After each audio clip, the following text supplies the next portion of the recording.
Bien, ¿cómo están? Bienvenidos, primera clase a distancia, veremos cómo sale. Vamos a hacer lo posible para que sea lo menos aburrida posible. Comencemos. Si nos preguntamos hasta dónde la economía influye en nuestras vidas, seguramente todos vamos a estar de acuerdo en que influye en nuestra vida laboral, en llegar a fin de mes, en los gustos que podemos darnos o no. También podemos hablar de la riqueza o la pobreza de los países, es decir, podemos hacer una mirada económica desde nuestra experiencia personal, muy atada a lo que vemos, a lo que sentimos cada uno. Eh, Ahora me gustaría que salgamos un poco de ese lugar en esta primera clase para pensar la economía vista desde el Estado, vista desde el gobierno, mejor dicho, desde la mirada política que implica gobernar un país, gobernar un territorio, pero mayormente gobernar una población. Desde este punto de vista, la economía política es tan simple como, es tan simple como la ciencia que se encarga de analizar el modo en que las sociedades utilizan los recursos escasos, bienes y servicios, para satisfacer necesidades que son siempre ilimitadas.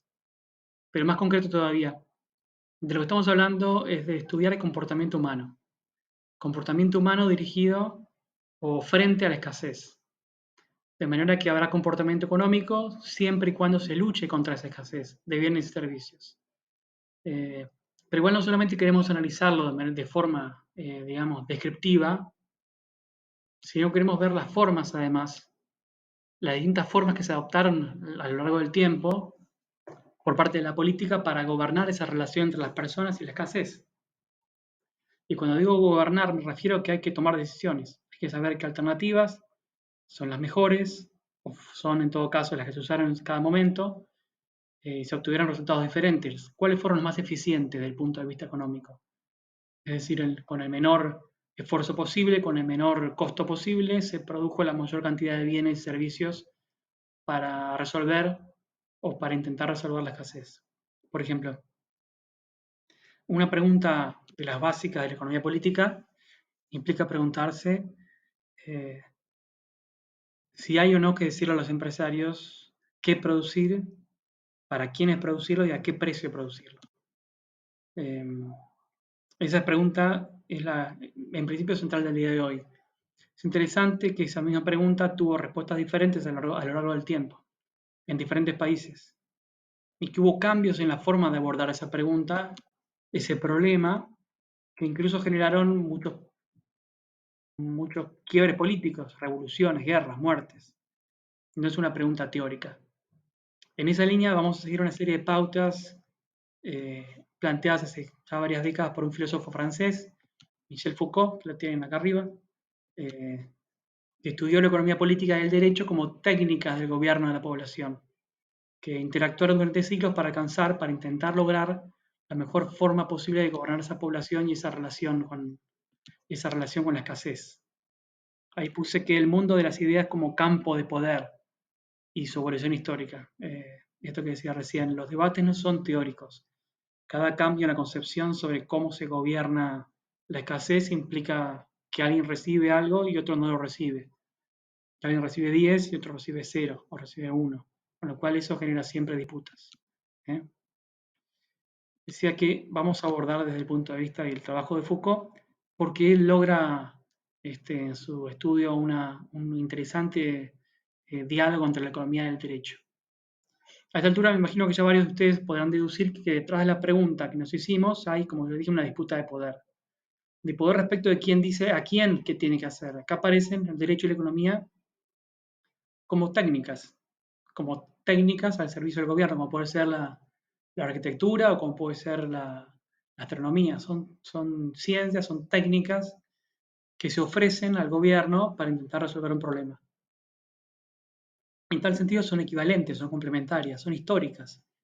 eh, y que vienen a dar respuesta a los problemas que surgen. Ahora, hablemos del derecho de la perspectiva de Foucault. ¿Qué es el derecho? Gran pregunta, bastante difícil de resolver. Pero pongamos una de las acepciones. El derecho es una gran herramienta para legitimar decisiones de poder, ¿no? Entre otros puntos, porque el derecho tiene una amplia legitimidad social. Ciertamente, durante siglos los reyes mandaban a cortar la cabeza de cualquier persona sin demasiada explicación. Miren a la reina de Alicia en el País de las Maravillas, que gritaba que le corten la cabeza.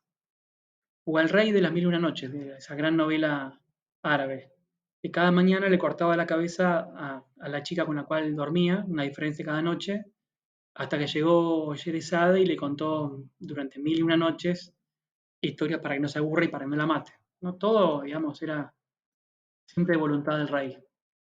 El procedimiento, obviamente, este, con el correr del tiempo, aunque con siempre idas y venidas, encontró este, una evolución, por decirlo de alguna forma, a partir del derecho. ¿Qué era el derecho entonces? Que un mecanismo, por decirlo de alguna forma, mediante el cual el rey, o mejor todavía, un cuerpo ajeno, un parlamento, no hace tantos siglos hay parlamentos, es el encargado de dictar el derecho, dictar conductas, cuáles son las conductas permitidas y cuáles son las conductas prohibidas. Pero piensen antes en la norma, piensen en el mecanismo. Hay un cuerpo o el mismo rey que dicta una norma que se aplica sobre toda la población. No puede haber una ley con nombre y apellido que diga a tal se le corta la cabeza.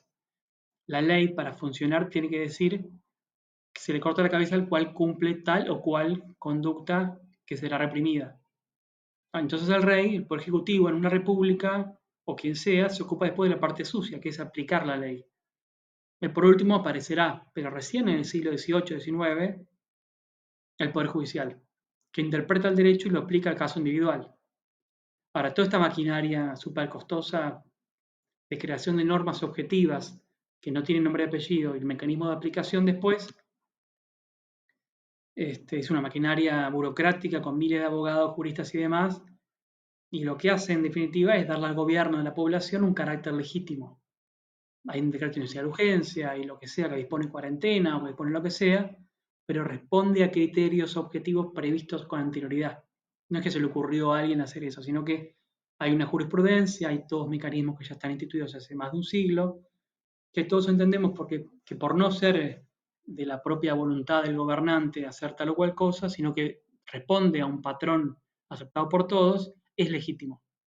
Pautas generales aplicadas a casos concretos. Bien, pero antes del derecho, ¿cómo funcionaba el orden social? ¿Quién le decía al empresario qué producir y qué no? ¿Y cómo se hacía? ¿Cuál era la forma legítima que la gente aceptaba para prescribir conductas vinculadas con la escasez? Uno podrá por allá al fondo levantar la mano y decir, bueno, la religión. La religión le decía a la gente qué hacer. Las sagradas escrituras de cada religión tienen reglas de orden social, tienen reglas de conducta que están mezcladas en reglas morales, en anécdotas de los profetas, del propio Jesús, de los santos, que luego esas experiencias se convierten en reglas de conducta que se dice que son emanadas del propio Dios.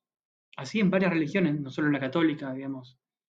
Pero uno podría decir que otra forma de gobernar la población cuando hay algo escaso es mediante las armas. Si hay poca comida, el que tiene el arma o el que tiene más fuerza se arroga el poder para definir cómo se hace.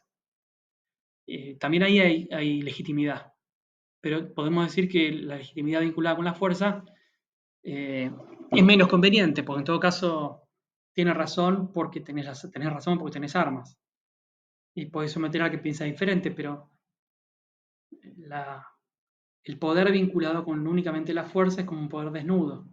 Siempre es mejor, mucho más eficaz buscar formas de ejercicio del poder que parezcan objetivas, incluso que la gente que las cumple crea que se adoptan por consenso, que son creíbles. Yo voto un parlamentario que vote una ley, que edite una norma, que luego se me aplica. El poder derivado de la fuerza, en todo caso, casi siempre en la historia fue invocado en circunstancias excepcionales. Y para ser ejercido, para ser aplicado, siempre en general por un periodo corto de tiempo, ¿no? El dictador era una figura romana que tenía mandato por un tiempo corto mientras dure la emergencia, que tenía facultades extraordinarias. ¿Y la economía política? ¿Qué es la economía política en todo caso? Es una técnica nueva, una técnica de gobierno de la población, de gobierno de la escasez del siglo XVIII, vigente en buena parte del mundo recién a partir del siglo XIX. Su origen es británico, vamos a verlo en la clase 2, de cuando esa pequeña isla entendió que la libertad era mejor que la regla para año a año ir aumentando su comercio, su producción y su riqueza. Ya eran una gran potencia comercial y necesitaban vender los pulóveres, vender mercancías. Y cuando se encontraban con un país al cual querían venderle y ese país tenía normativas muy restrictivas, traían también los textos y los historiadores y los filósofos que decían que la libertad era el mejor sistema económico para enriquecer a los países. Mirá cómo ellos ahora eran ricos. Y de paso te vendían el pullover, ¿sí? Ese país regulaba el ingreso de pullovers. Como vamos a ver en profundidad en la clase que viene, la economía política viene precisamente a oponerse a un montón de regulaciones que venían del tiempo colonial, del mundo colonial, buscando desregular comportamientos humanos frente a la escasez. Y lo hacía utilizando argumentos vinculados a la razón, pero también a lo que se consideraba que era el comportamiento humano natural y libre preestatal, previo al Estado. Tan simple como decir que el hombre y la mujer debían buscar su provecho y que eran los mejores guías de su propio interés a partir de su propia libertad para, sin regulaciones, ver aumentada la riqueza y superada la escasez. Ahora, si tenemos una nueva técnica, que es la que se pone de moda, la economía política se pone de moda en el siglo XVIII-XIX, entonces el derecho para qué sirve en adelante. En el derecho opera una transformación bien significativa, decía Foucault, porque al desmantelarse, a empezar a desmantelarse toda la regulación económica que había funcionado durante siglos para enriquecer a los reyes y para acumular oro y plata, el derecho a partir de ahí que desaparecía como forma de regular la economía, ¿qué es lo que hizo? Bueno, el derecho se transformó y pasó de ser el garante de esa legitimidad real, de la legitimidad colonial, para pasar a ser el garante de esa libertad, para pasar a ser el garante de la propiedad privada, para defender la propiedad privada frente a los salteadores de camino, frente a los ladrones, pero también frente al Estado.